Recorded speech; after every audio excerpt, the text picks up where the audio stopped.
la caja de suelo agrícola a la caja de la derecha. ¿Cierto? Y ven que tienen letras diferentes, o sea que tienen significativamente. Bueno, esta materia orgánica, obviamente, lo que nos está diciendo es que tenemos que intensificar la frecuencia, tenemos que meter más carbono al suelo. En esos ambientes, recuerden que a veces el recurso hídrico es muy escaso, por lo cual hay que trabajar con especies adaptadas a ese ambiente.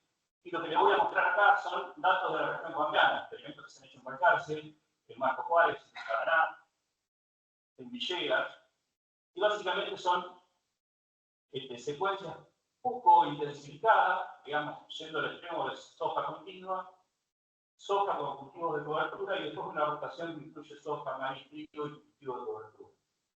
Estos ensayos se hicieron en ITA Balcarce, como les decía, pero también en otras experimentales. Y el gráfico de la izquierda lo que nos muestra es cómo varió el carbono acumulado en el suelo, la materia orgánica, en función del carbono acumulado a lo largo de 10 años. Y como ustedes ven ahí, hay una relación muy importante entre el carbono que entra y lo que se va acumulando en la materia orgánica. Esto es ya archiconocido, pero después veamos el impacto de algunas propiedades físicas. El gráfico de la derecha está mostrando el diámetro medio de agregados después del mojado violento, o sea, se trabaja con agregados secos, se humedecen violentamente, y digamos, ¿cuántos se rompen? Y quedan en tamaños más grandes, es un indicador de salud del suelo. A medida que ese tamaño de agregado permanente sea mayor, mejore la salud física y mejore la estabilidad estructural de ese suelo. Como ustedes ven ahí, hay una muy buena relación entre el carbono orgánico del suelo, o la materia orgánica del suelo, y el tamaño de agregados permanentes, después del humedecimiento del elemento. O sea que, en la medida que mayor materia orgánica tenemos, mayor actividad biológica, mayor estabilidad del suelo, estabilidad física del suelo. Y por supuesto, menor erosión física y biológica. Otro efecto de intensificar la secuencia. ¿Qué pasa con un indicador que nos da una idea? No sé si algunos lo habrán asistido a nombrar, pero es el NAN, que es básicamente el nitrógeno producido bajo anaerobiosis, en incubaciones de 7 días. Está muy relacionado a la capacidad del suelo de pegar nitrógeno por mineralización. Y ustedes lo que ven ahí en el NAN es función de distintas secuencias: soja continua, soja fertilizada, soja continua sin fertilizar, soja fertilizada, soja cultivo de cobertura sin fertilizar y soja fertilizada con cultivo de cobertura. Ese valor que les estoy mostrando es la comparación entre soja fertilizada y soja fertilizada con cultivo de cobertura, o sea, los dos extremos, la segunda barra y la extremo. Y lo que se logró medir a través de todos esos ensayos fueron una diferencia de casi 16 partes por millón entre una secuencia nada intensificada y una secuencia más intensificada. ¿Cuánto representa eso en kilos de nitrógeno que puede crear el suelo? Dependiendo de la zona, bueno, de 43 a 64 kilos de N. O sea, estamos hablando de 64 kilos de N de 2 toneladas más de maíz, por ejemplo. ¿Tá? Sin agregar fertilizantes, solamente aprovechando lo que ese cultivo de cobertura pudo captar en un plan del barrecho, ese nitrógeno que no se perdió, y volvió al suelo verde. Acá les ponía unos datos a Judith de su paper. ¿Qué impacto tiene la intensificación de la secuencia en actividad y diversidad del microorganismo del suelo? Básicamente son los mismos ensayos. A la izquierda es colonización por micorrizas en un monocultivo, en un cultivo de monocultivo de soja con cultivo de cobertura y la rotación que les estaba mencionando. Como ustedes ven ahí, hay una mayor polarización total en raíces de soja y una mayor presencia de búsculo en raíces de soja en la medida que la secuencia se intensifica. Ustedes lo saben mejor que yo, los micorrizas son muy importantes desde el punto de vista de la nutrición para la captación de nutrientes de baja movilidad, solubilización de algunos compuestos poco solubles. O sea que estamos a través de eso interviniendo en la dinámica de los nutrientes.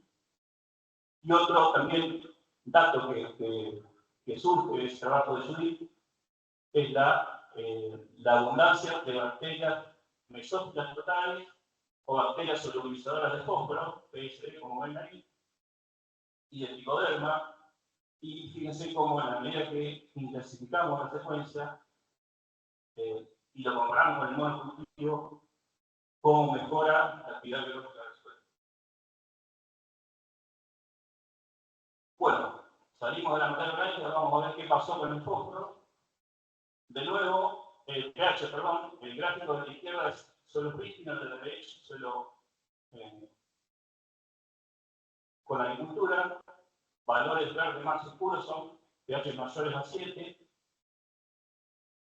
valores naranjas, pH más ácidos o rojos, y lo que se puede ver ahí es que, según la zona, la actividad agrícola influyó de manera diferente. Cuando vemos todo, digamos, no más al norte, ¿tá?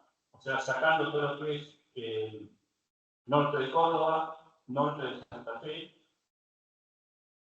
vemos que, a diferencia de la región balcana, que la agricultura había generado una acidificación de los suelos, en esta zona, sobre todo en esa zona de Santiago del Estero, del Chaco, lo que está haciendo la agricultura es incrementar el pH. Inclusive se han alcanzado valores de pH por arriba de 7, lo cual puede ser perjudicial para la disponibilidad de algunos de los riesgos.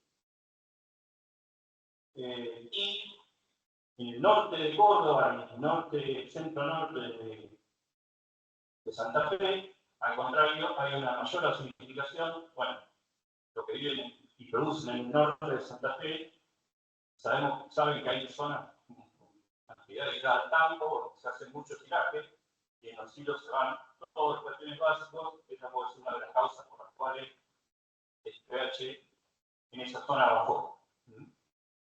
Y por otra parte también tiene mayor historia agrícola que es la región más norte del país, más al norte del país. Bueno, hay algunas comparaciones, como aumentó casi un 6% en todo lo que es este de Santiago del Estero, mientras que, como decía, en el norte de Córdoba y el norte de Santa Fe, no hubo cambios, pero hay una tendencia a la acidificación. No fue significativa, pero hay una tendencia. Entonces, tenemos dos zonas con potencial problema, aquellas que tienen pH mayores a 7, donde podría haber deficiencia de un micronutriente. Acá me pregunto, y por ahí les dejo la inquietud, si puede haber algún efecto de, por ejemplo, bacterias solubilizadoras de fósforo o el agregado de picorrizas como inoculante para mejorar la disponibilidad de micronutrientes, básicamente hablando de zinc, por ejemplo. Y otra zona donde evidentemente tenemos ya problemas de acidez, porque tenemos pH por debajo de 5,5, o entre 5,5 y 6. O sea que ahí tenemos que estar atentos con, y de hecho ya han empezado a venir a laboratorios muestra de esa zona, porque ellos están aplicando nitrógeno, pero los rendimientos de cultivo y fósforo, pero los rendimientos de cultivo no aumentan, y están sospechando que, bueno, miden el pH, son productores que monitorean el pH, que están viendo que el pH está disminuyendo cada vez más. Bueno, por suerte, a partir de una tesis que hicimos en el grupo, ya tenemos métodos para estimar los requerimientos del jurado en esas situaciones. Y ahora sí, uno de los nutrientes también, que es el segundo más nutriente de importancia, el fósforo. Bueno, la gente no fertiliza porque es muy amarrete en esa zona. No porque los suelos, como ustedes ven, tienen una disponibilidad natural muy alta. Fíjense los suelos prístinos, el mapa a la izquierda, son valores que van por arriba de 60 partes por millón. O sea, ningún cultivo responde al agregado de fósforo con esos niveles de fósforo en el suelo. Este es fósforo extractable por Frey.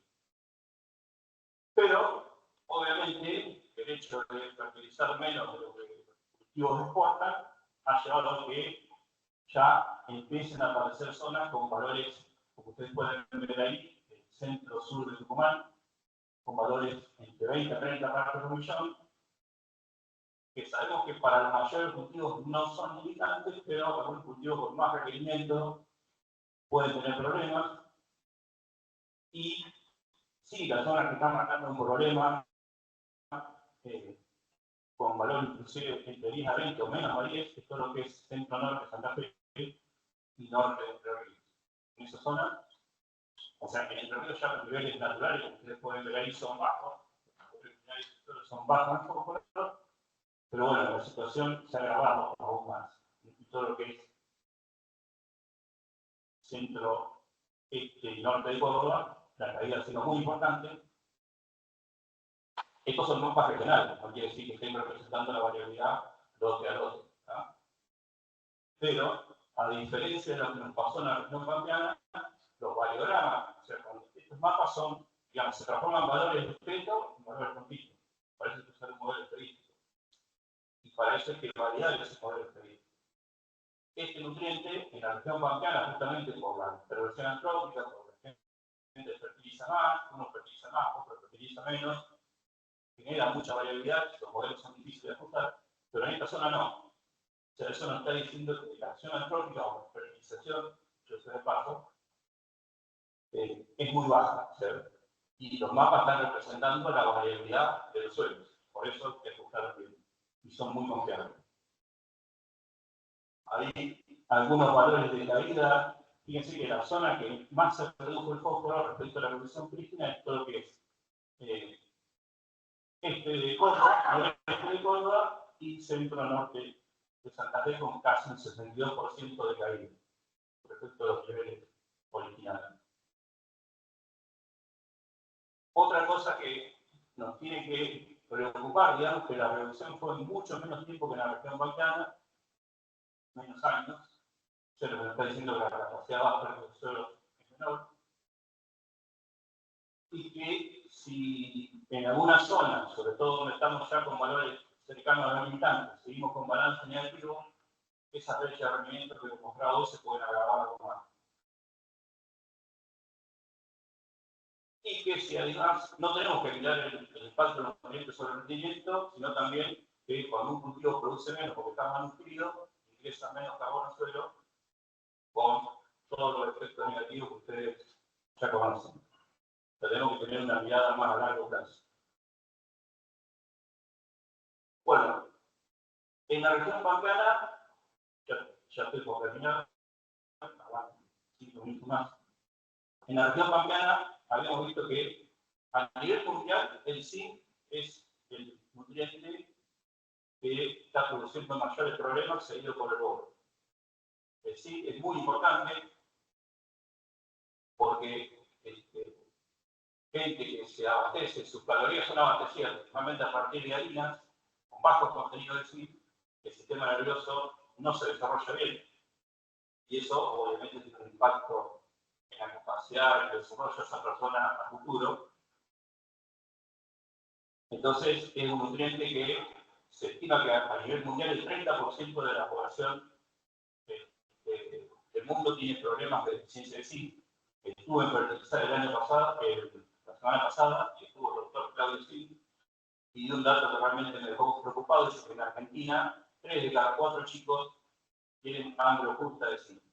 ¿Ah? O sea que, evidentemente, tenemos un problema ya. ¿Y eso por qué? Porque los suelos tienen poco zinc, el grano tiene poco zinc, entonces se detecta. Las personas no cubren sus requerimientos a partir de la dieta que consumen. Bueno, los suelos en condición prístina, fíjense que tenían valores bastante altos, mayores a 1,2 partes por millón. Los umbrales están entre 1 para umbrales críticos, o sea, qué nivel de zinc en el suelo. A partir de qué nivel el cultivo llega a su máximo rendimiento, están entre 1, 1,2, 1,3 partes por millón. Fíjense que los suelos en condición prístina no había ese problema, el ambiente no era limitante, pero sí que está pasando. ¿Qué pasó con la agricultura? Ahí se pueden fijar como la zona naranja, que son suelos de 0,8, se expandió muy fuertemente. O sea, si bien no hemos calibrado modelos para esa zona, los modelos que tenemos son para la región pampeana, evidentemente hay que empezar a trabajar fuerte en eso en esa zona, adaptar modelos de captación de respuesta del cultivo en esa zona, y porque es un problema que puede afectar el rendimiento, pero también la calidad. El suelo está mal nutrido, si no tiene que poner así, el alimento, la calidad del alimento no va a ser buena. En algunas zonas caídas del 28%, en otras casi del 80%, en lo que es otra vez norte de Santa Fe y norte de Córdoba, respecto al valor original, que es una caída realmente importantísima. Y ahí es donde ya se han hecho algunos trabajos, y a partir de ciertos fertilizantes biológicos, sobre todo de contenido micorriza, en esas zonas pueden tener un mayor potencial, digamos, de respuesta a la aplicación de sus tecnologías. Estos mapas, lo bueno que tienen es que generan nueva investigación. Es como el punto de partida a partir del cual se puede empezar a hacer nuevos trabajos. Y por último, el boro, también de nuevo, los umbrales de boro están a partir de umbrales críticos, a partir de los cuales los cultivos ya no responden a la gravedad de boro, están entre 0,7 y 0,8. Salvo el norte de Córdoba, de Santa Fe, perdón, y el norte de Entre Ríos, zonas prístinas, en las demás zonas prístinas no había problemas, tenemos valores superiores a 1, a 1,5, pero fíjense de nuevo cómo creció la zona naranja y la zona roja, que son suelos que tienen menos de 0,5 y entre 0,5 y una parte por millón de boro extractable con acetato de amonio.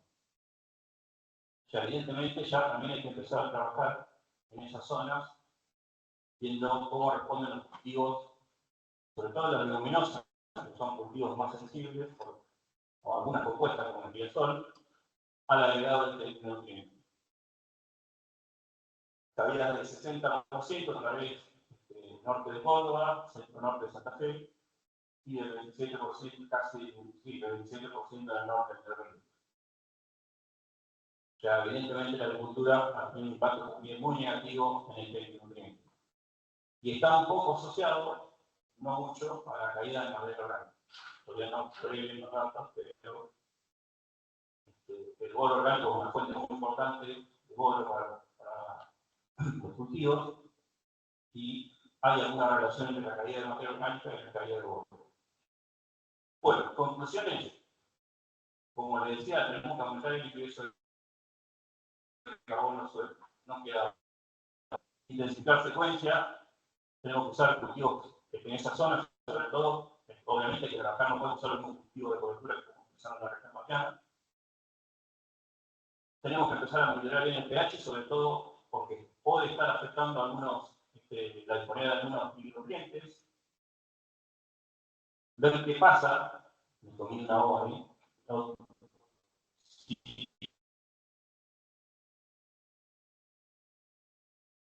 utilizando biológicos y pequeñas zonas con alto pH, disponibilidad de fósforo y también de micronutrientes. Y obviamente hay un balance muy negativo de fósforo, lo que está produciendo una caída importante, el nivel de fósforo previo, descartable. Y esto nos lleva a que hay que aumentar la dosis cuando el análisis del suelo facilite. Para su información, solamente se muestra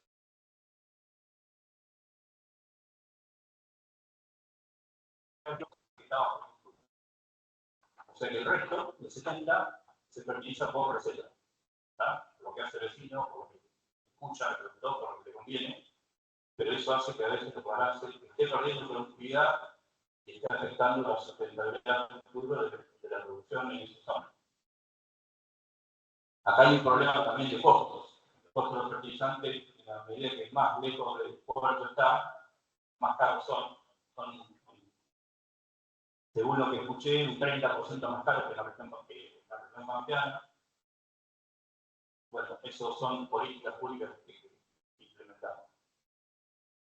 Y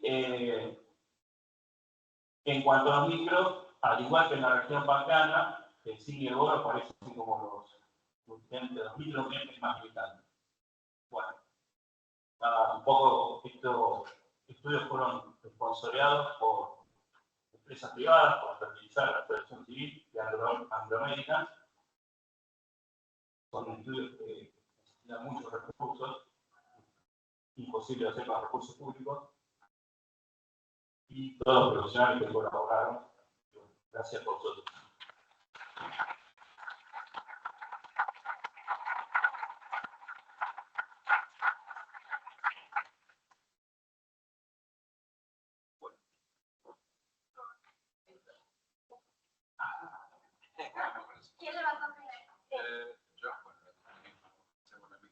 Hola, ¿qué tal? Un poco de envidia por la cantidad de esta superficie enorme que han podido mostrar, y una pregunta que también es envidiosa es, acá en la provincia de Buenos Aires, donde trabajamos, prístino no hay nada.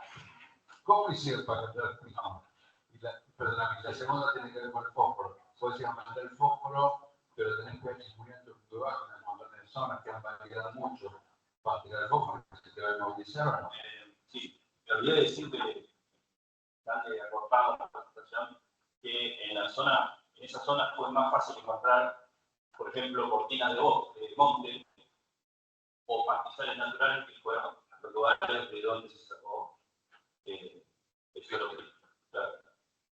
Y en esas zonas que tienen pH ya más para arriba de 7, evidentemente no podemos vivir con las fuentes de fósforo que nosotros usamos en la región pampeana. Hay tecnologías mejoradoras de eficiencia de fertilizantes, como por ejemplo recubrir el fósforo con azufre elemental o con sulfato de amonio, todo lo que baje el pH, o también, como les decía, aplicar juntos fertilizantes amicomixa, por ejemplo, inoculantes que acidifiquen un poco la rizósfera o bacterias solubilizadoras de fósforo que permitan que ese fósforo esté más disponible. ¿Cómo se llama? Felicitaciones por la presentación. Una de las preguntas era justamente esto que te hizo, el comentario que te hizo Carlos, porque, si mal no recuerdo, si vos tenés un pH muy elevado, el fósforo se solubiliza en ambientes más bien activos, es difícil que las plantas no puedan captar, pero tienen la tecnología que no se usa. La otra pregunta es que vos haces mención que los suelos anti-sur son muy ácidos, son más ácidos. En general, para la zona pampeana son levemente ácidos, y lo que yo mal no recuerdo ha sido un inductor para que el pH sube más es la respuesta ácida de los fertilizantes, tanto los nitrogenados como los fosforados. Vos hablaste de los cultivos de cobertura. ¿Tiene alguna influencia o han visto alguna influencia de los cultivos de cobertura respecto del pH? Porque en realidad, perdón, quiero terminarlo bien, sí, están usando como fertilizante, como un abono verde. Sí. En realidad, según qué cultivo de cobertura. Sí. Por ejemplo, los datos que yo les mostré, la avena era el cultivo de cobertura que predominaba o era fructificable, y eso es más bien inmovilizador de nitrógeno. O sea, el cultivo de cobertura es justamente, como son gramíneas, capturar ese nitrógeno que está como hidrato durante el colecho, que eventualmente se podría volver como agarrado, y se lo devuelve al suelo de alguna forma después de mucho tiempo. O sea, los cambios los ve después de mucho tiempo. Son experimentos de 10 años. Es muy difícil que un productor vea de un año a otro. De un año a otro, usando un cultivo de cobertura, puede ver mejoras en la posición física, más que nada creada por los bioporos, por los países, cuando mueren y dejan ese bioporo, hay una mejor producción del agua. Y respecto a las causas de la acidificación, hay muchas. La más importante por eso es la extracción de bases sin reposición, de cationes básicos, calcio, magnesio, potasio, sin reposición. Los fertilizantes influyen, pero con los niveles que nosotros estamos usando, también en la región pampeana, no somos muy rollones, digamos, o sea, el impacto sería no estar estudiado, embarcarse sin estudios de tiempo, si bajaba 0,3 o 0,4 unidades de pH, un cultivo que se lo fertilizaba todos los años con 120 kilos de nitrógeno, a nivel país estamos utilizando 60, todos los años era una gramínea arriba de la otra, encima, el CO2 había que aplicar nitrógeno, y con esos niveles sí hubo una acidificación de CO2 en extremidades después de 4 o 5 años, no recuerdo bien. Pero con los niveles que nosotros usamos, el principal problema sería la extracción de cationes básicos y reposición. Una última pregunta. ¿Por qué les interesó o cómo fue que les surgió la idea de trabajar con micronutrientes? Porque normalmente no se trabaja con micronutrientes. Sí. Sobre todo con zinc y oro, que es como un ayudan, porque si mal no recuerdo, para los productores los florales, específicamente, que es lo que yo conozco, el boro es tóxico. Y normalmente lo que hacen es para los sustratos que no tengan el boro. Y en tu caso, la observación es por el contrario, porque sí, los niveles que encuentran son sumamente bajos. Sí, para los cultivos extensivos también hay niveles de toxicidad, por lo cual es muy importante tener modelos de calibración bien ajustados. Una calibración es básicamente se constata la respuesta del cultivo versus el boro en el suelo. El cultivo responde a la fertilización según el nivel de boro. Y ahí se establece un umbral crítico. Arriba de tal valor, el cultivo llega al 95-90% del rendimiento máximo, y ese es el valor que, entre otras cosas, vos te basás para la recomendación. Ese valor para el boro es sumamente importante porque si te pasás mucho, generás caída en el rendimiento por toxicidad. ¿Y por qué no inclinamos? O sea, se estudiaron todos los micronutrientes, lo que pasa es que yo acá mostré dos para no aburrirlos, pero sí, se estudiaron todos: zinc, cobre, manganeso, hierro y boro.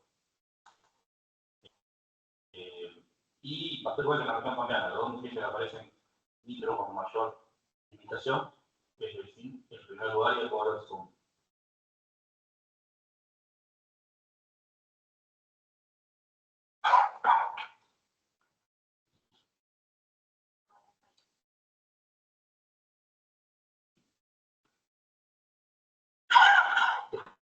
Escucho, ¿vale? Sí, sí. Bueno, gracias por la presentación. Pero una consulta más que yo te la pregunto. ¿Qué extensiones tenían los campos? Y lo que se hizo fue, primero no sabíamos a dónde ir, entonces vimos mapas de cultivo extensivo de lista del 2020, se definieron grillas, y se fue a un lugar en el cual más del 50% de esa grilla estuviera ocupada con cultivos extensivos, soja, maíz, trigo, girasol, etc. Entonces ahí elegimos un campo al azar dentro de esa grilla, donde había actividad agrícola, y ahí vamos a crear. No, mi pregunta era si con estos resultados, la fuerte de la versión que hay,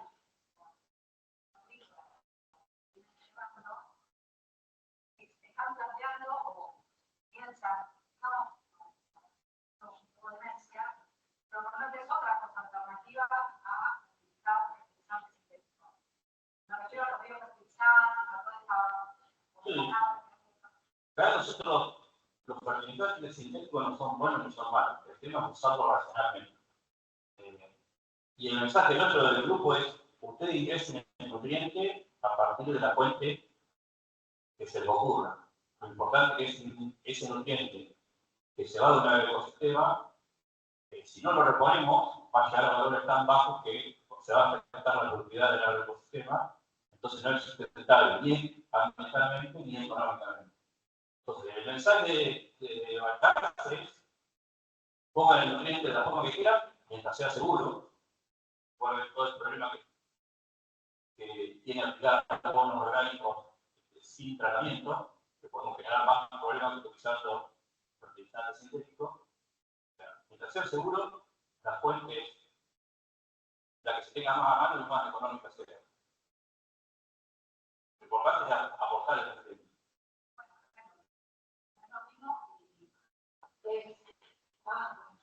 No es lo mismo lo sintético que natural, los efectos tampoco son, digamos, está comprobado en alguna bibliografía que aquí convence que los agrotóxicos son nocivos no solo para el ambiente, sino para el funcionamiento de la naturaleza. naturaleza, sino para la persona. Bueno, un fertilizante no es un agrotóxico, para empezar. Está bien.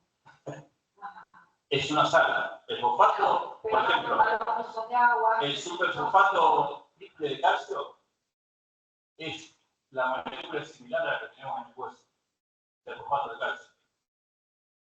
Y la urea es urea, que nosotros también pedimos, digamos, cuando comemos, es lo mismo. O sea, no hay diferencia. Eso es algo que hay que hablar conociendo. Hay mucho, perdón que lo diga así, pero mucho de esta tendencia agroecológica se habla sin fundamento científico. Todos estos datos, yo tengo un montón de papers porque si no fertilizar, al suelo le va peor. Hay menos materia orgánica, hay menos actividad biológica, los suelos se degradan, se erosionan, es lo que está pasando en África, porque son agricultores tan pobres que no pueden aplicar nada. Entonces, mandemos un mensaje con evidencia científica atrás serio. Ahí está el tema. ¿Qué pensamos que es serio? Pero está bien, es una discusión de que ya pasa. Pero me pareció interesante la cita que hace de sí, ¿no? Porque es netamente político. Sí. Entonces, y ese que por atrás de eso. Es preocupante. Es decidir de qué lado nos ponemos. Pero sí, o sea, productivamente sí, es importante. Y en cuanto a la calidad de la harina que producimos, es más importante todavía. Y acá tenemos, bueno, en trigo no se paga, o sea, ya hay problemas con la proteína. A veces no se pagan, lo que antes bajo zinc, pero sí, evidentemente, siendo uno de los principales países importadores, tenemos que apuntar a la tecnología, mejorar el valor nutricional del trigo. Gracias. No, nada. Hola, buenas tardes. Gracias por la charla.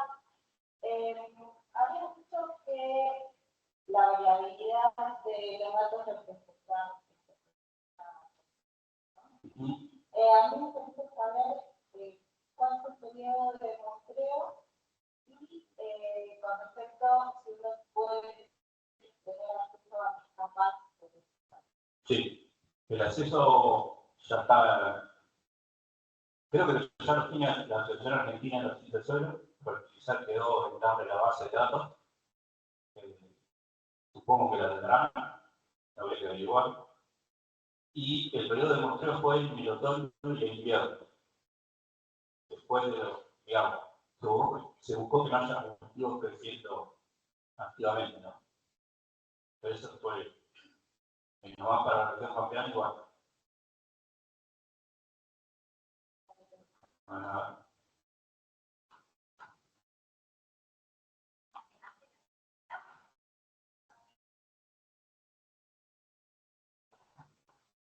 Bueno, muchas gracias por la presentación. Interesante la magnitud y todas las cuestiones que abarca el estudio. Lo que quería saber es porque a lo largo de la presentación parecería como que todo es un lugar que le ponen corte y se le cargan cosas. Y quería, y en este contexto de empezar a incorporar la biología del suelo, la ecología del suelo, para poder interpretar los procesos que se dan allí y hacer una mejor agricultura o una agricultura más sostenible. Si se piensa en nuestros paradigmas, en nuestras formas de producir, que no sean simplemente una compensante para que, no sé, la planta tenga un nutriente, eso. Y las conclusiones, digamos, que lo vi. No, por eso aclaraba que cuando hablamos de un nutriente, no hay que hablar de una fuente en especial. O sea, se pueden usar nutrientes orgánicos tranquilamente, más cuando tenemos un problema de contaminación con derivados justamente de producción muy intensiva de cerdo, de ganado, o sea, todo lo que es recircular los nutrientes en los establecimientos agropecuarios y en el medio, siempre y cuando sea fuente segura. Y el impacto sobre la biología del suelo, cuando el suelo esté mejor nutrido, tenga más carbono y más raíces, todas esas cuestiones, la biología del suelo va a mejorar. y va a mejorar, como vimos ahí, todo lo que es el caso de micorriza, de tricoderma, que son organismos muy importantes, antiestrés, o mejoran la respuesta del cultivo al estrés abiótico, controlan otras enfermedades, y eso por ahí puede llevar a que en algún momento no tengas la necesidad de aplicar un fungicida a las raíces, a la semilla, pero todo lo que sea más positivo para la productividad del suelo, que produzca más biomasa, tanto aérea como de raíces, va a impactar positivamente en la microflora del suelo, en el microorganismo del suelo. Y por eso no quiero que el mensaje sea sacar o poner el nutriente por fertilizante químico. Lo que ya desea es ponerlo de la forma que quiera, pero cuando es limitante para un cultivo, va a disminuir la productividad, y eso no nos conviene a nadie. Claro, yo lo que para esto en biología, realmente es correcta, es que muchas veces van a decir esto, sí. Sí.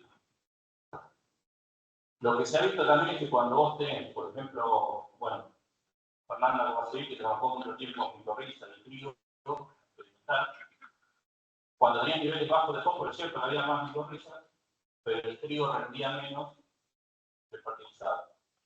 Pero lo que hay que buscar es, por ahí, micorrizas adaptadas a funcionar bien con mayores niveles de fósforo. Es un poco, creo que en serio, Eduardo, si Fernanda logró algún resultado con eso, ya está sonando. No lo había visto. Ese para mí es un desafío que quizás ya está contestado, lo va a decir ella, pero sí.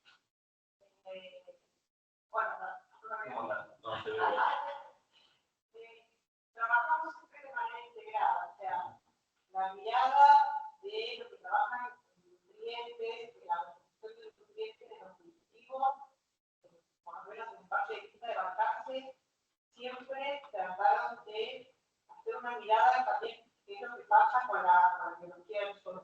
Y por eso nosotros, dijiste que hace un montón de años que trabajamos con esta llave. Perdón. Cayó la cédula. Y eso, la llave que dice la imagen del fósforo es cierto, ¿sí? Suelo muy pobre de fósforo, que la práctica no haga reposición, también afecta negativamente la biología del suelo, particularmente tenemos resultados en relación a un modelo de microorganismos. Después, en el caso intermedio, aplicaciones de fósforo, en niveles intermedios, cubran la reposición de lo que extrae el cultivo, se ven efectos benéficos sobre los hongos, ¿sí? Y después, obviamente, está para el otro lado, o sea, sobre todo de fuentes sintéticas de alta liberación, afectan negativamente a nosotros, ¿sí? Dentro de las fuentes sintéticas hay otras que por ahí son de liberación más lenta, la monofónica, que lo que decía más se vio adaptación de estos hongos del suelo natural con fósforo, pero de fuentes de liberación tropical.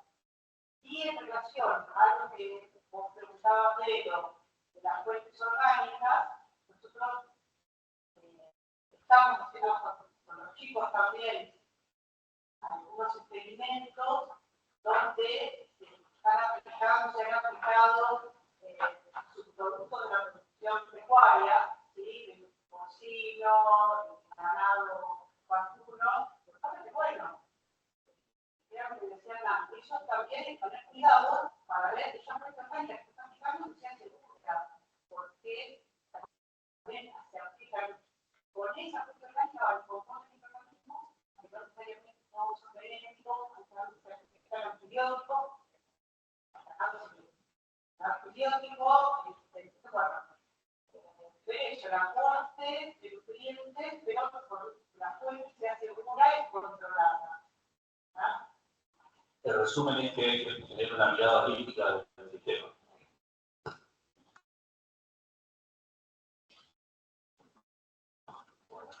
Una pregunta con respecto a si no hay más allá de la cuenta B, no salió tanto, entonces computando,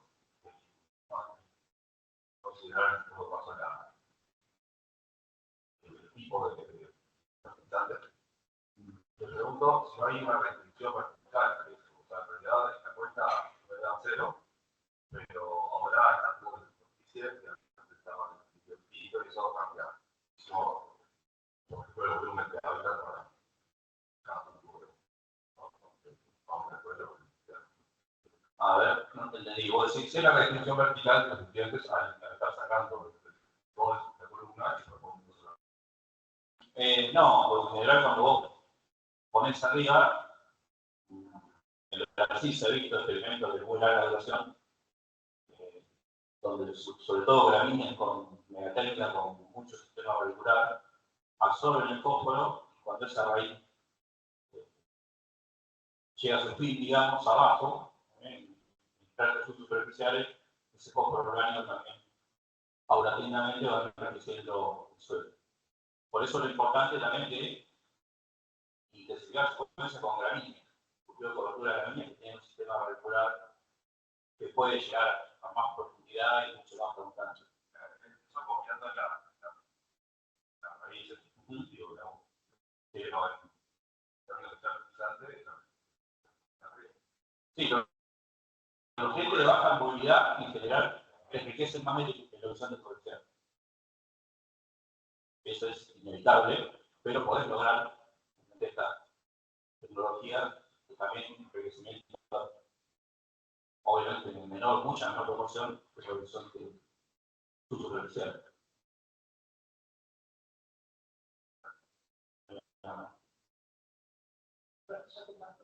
Yo tenía esta reflexión un poquito del paralelismo entre cuando hablábamos la representante de ETA en la apertura, porque era una sola salud, y haciendo un poquito de paralelismo con la evolución que se ha tenido en lo que es la atención de salud humanos, en que antes se enfocaba mucho en la sintomática y se calmaba el síntoma, después se evolucionó a ver, bueno, cómo se puede dar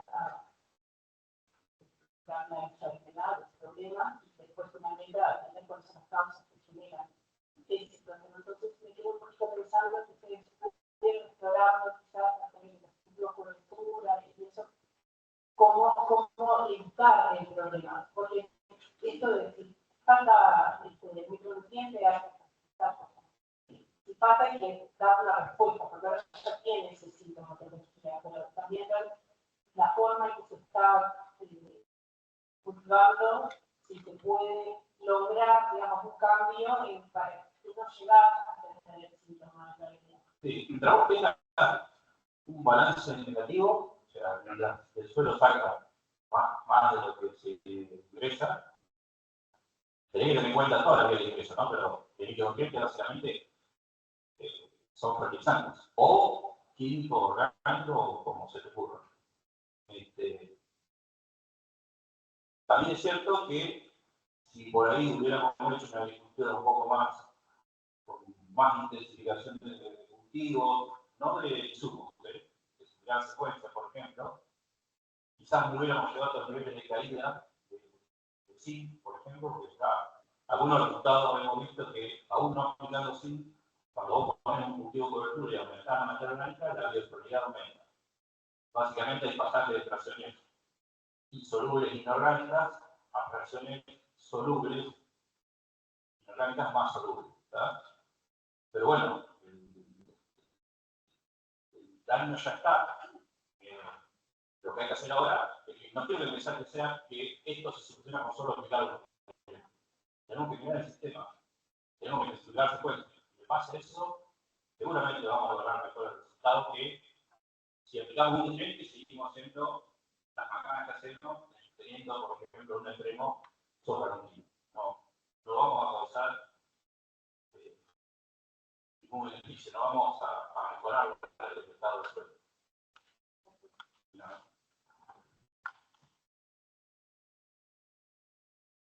Vamos con la última pregunta. Cortita, después te comentaba con Juan el 5, pero ¿cómo ¿Cómo es la recepción de los productores a estas sugerencias o comentarios que ustedes hacen? Realmente cuando muestran estos mapas, todos salen preocupados, pero la preocupación le dura hasta siempre el próximo cultivo, donde empieza otra vez a mirar con los primeros, porque los productores sean malos, bueno, a veces es la condición en la que producen. Tenemos escenarios que son muy cambiantes, relaciones del mismo producto muy cambiantes, muchas cuestiones.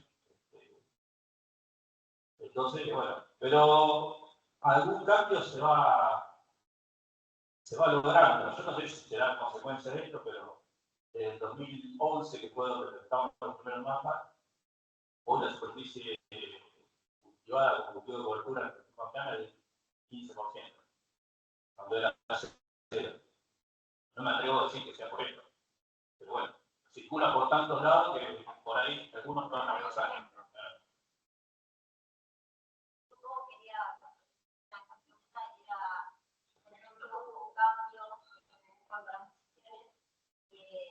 Y también teniendo en cuenta el porcentaje que dijiste, que tomó la decisión de hacer un análisis. Es bajo y por ahí el análisis tiene en cuenta dos factores, que son mejores y no los contribuyentes. ¿Hubo algún cambio en ese sentido en cuanto a la toma de, porque ahora estamos discutiendo, pero el que tomó la decisión es el mercado? Difícil de responder.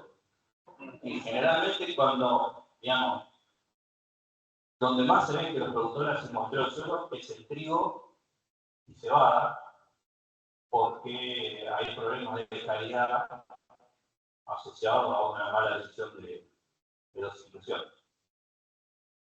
Mayor el porcentaje, pero hablar de un 45% versus 20% soja.